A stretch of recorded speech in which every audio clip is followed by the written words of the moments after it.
Estamos de volta com o programa Mais Saúde e hoje falando sobre cirurgia bariátrica com o Dr. Silvio Lemos.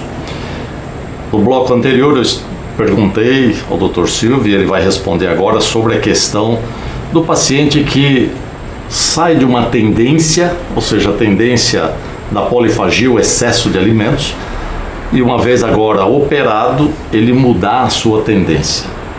Dr. Silvio, é frequente isso? E onde é que se ancora a decisão perfeita de evitar que isso aconteça? Doutor Ovando, o que a gente observa na prática é o paciente que tem mais sucesso durante o pós-operatório, ao longo do tempo, é aquele paciente que se conscientizou da importância da cirurgia em termos da sua saúde. Então ele vai se cuidar, vai seguir as orientações. A cirurgia bariátrica, como eu disse, é uma ferramenta, é um ato, mas ela precisa ser monitorada, acompanhada por diversos profissionais, na maioria das vezes, além de nutricionista, psicólogo, eventualmente psiquiatra. Então tem que estar junto, às vezes até um educador físico, né? Um personal, para poder estimular esse paciente a manter um hábito de vida saudável. Eu participei recentemente, na cidade de Maringá, de um simpósio de obesidade.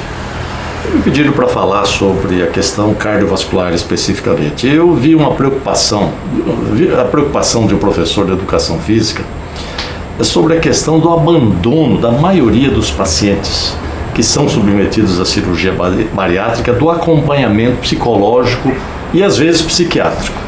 É uma verdade isso ou acontece com relativa frequência? Acontece, mas não digo que seja tão frequente, mas acontece. A grande maioria, felizmente, não digo a maioria, mas vamos dizer assim, uma boa parte, são pacientes que são conscientes, não necessitam desse acompanhamento rigoroso. Mas aquele paciente que já é detectado no pré-operatório, que tem essa tendência, esse paciente tem que ser chamado. Tem que ser monitorado mais de perto, tem que ser chamado à realidade e acompanhado bem de perto. Vocês observaram que a cirurgia bariátrica, na verdade, é uma cirurgia que devolve ao indivíduo o seu bem-estar do ponto de vista de perda de peso e recuperação das condições metabólicas. Mas toda cirurgia tem as suas complicações. E eu gostaria que o Dr. Silvio comentasse agora sobre as complicações. As complicações imediatas, aquelas no pós-operatório imediato e depois de 2 semanas e depois de 6 meses, 1 ano. O que o senhor tem visto na sua experiência? De uma forma geral, o que está descrito na literatura, a complicação mais temida em cirurgia bariátrica são as fístulas digestivas. Ou seja, extravasamento de secreção digestiva dentro da cavidade, isso pode propiciar um quadro infeccioso, sepse e eventualmente até o óbito, se isso não for acompanhado, detectado a tempo e tratado adequadamente. Isso normalmente é já no início, imediatamente após. As fístulas normalmente elas acontecem no início, no pós-operatório imediato, vamos dizer assim, existe fístulas que acontecem com 2 dias, existe fístula que acontece até em torno de 10 dias. Dificilmente nós temos fístulas tardias. Normalmente existem fístulas tardias que não foram detectadas, pequenas fístulas que não foram detectadas e a gente diz que é uma fístula que surgiu depois, mas na verdade na maioria das vezes ela já existia. Já existia.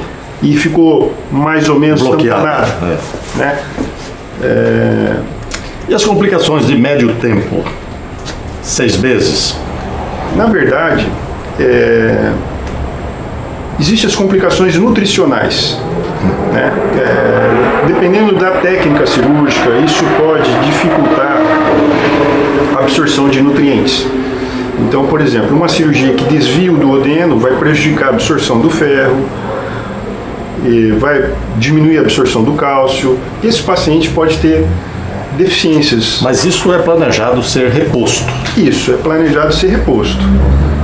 Alguns pacientes, mesmo com reposição, dependendo da técnica, não têm uma boa absorção. Ele precisa ser acompanhado de perto, eventualmente, às vezes, precisa fazer uma reposição mais intensiva, por Às exemplo, vezes até endovenosa. venosa.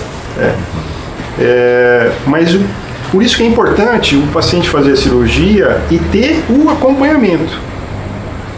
As complicações graves acontecem quando não tem o segmento. Mesmo no pós-operatório imediato, um paciente que obtém alta hospitalar, e esse paciente tem que ser acompanhado logo nos primeiros dias, ou tem que ser revisto pelo médico para poder examinar e detectar alterações precocemente. Então, as complicações, elas existem, mas são preveníveis. E se tratada a tempo, dificilmente nós vamos ter uma complicação fatal. Eu acho muito importante enfatizar esse aspecto. A equipe tem que estar atenta. A cirurgia pode correr maravilhosa, mas o paciente pode ter alguns problemas. Mesmo depois de alta, o paciente não seguir as orientações médicas também é um fator predisponente a complicações. Doutor Silvio, nós estamos chegando ao fim do nosso programa, da nossa conversa, que está bastante interessante, mas antes de terminar eu queria fazer uma perguntinha objetiva. No passado, fazia-se a colecistectomia, ou seja, retirava-se a vesícula do paciente. Isso é feito ainda? Existe 3 linhas de pensamento. A grande maioria hoje não realiza colecistectomia quando o paciente não tem doença na vesícula. Então, aquela história de vai emagrecer, vai formar cálculo e tal. A colecistectomia profilática, ela, vamos dizer assim, ela não é a linha de pensamento mais aceita hoje em dia. Mesmo porque uma cirurgia bariátrica é uma cirurgia que eu quero sucesso nessa cirurgia. Quanto mais eu demoro o tempo cirúrgico para realizar uma colecistectomia, e às vezes a colecistectomia demora mais tempo do que a cirurgia bariátrica, dependendo da situação. E numa vesícula normal,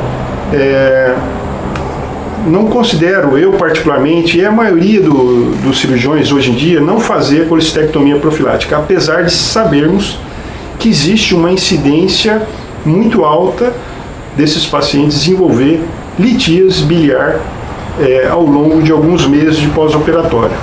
Essa percentual é em torno de 30%, 50%, dependendo da técnica. Muito bom. Chegamos ao fim, infelizmente, mas você pode mandar sua pergunta. Eu agradeço, Dr. Silvio Lemos, pela disposição em nos atender e vir até aqui e responder a essas perguntas de forma bastante interessante e abrangente, para que você possa tirar as suas dúvidas. Dr. Silvio, muito obrigado. Obrigado, eu que digo.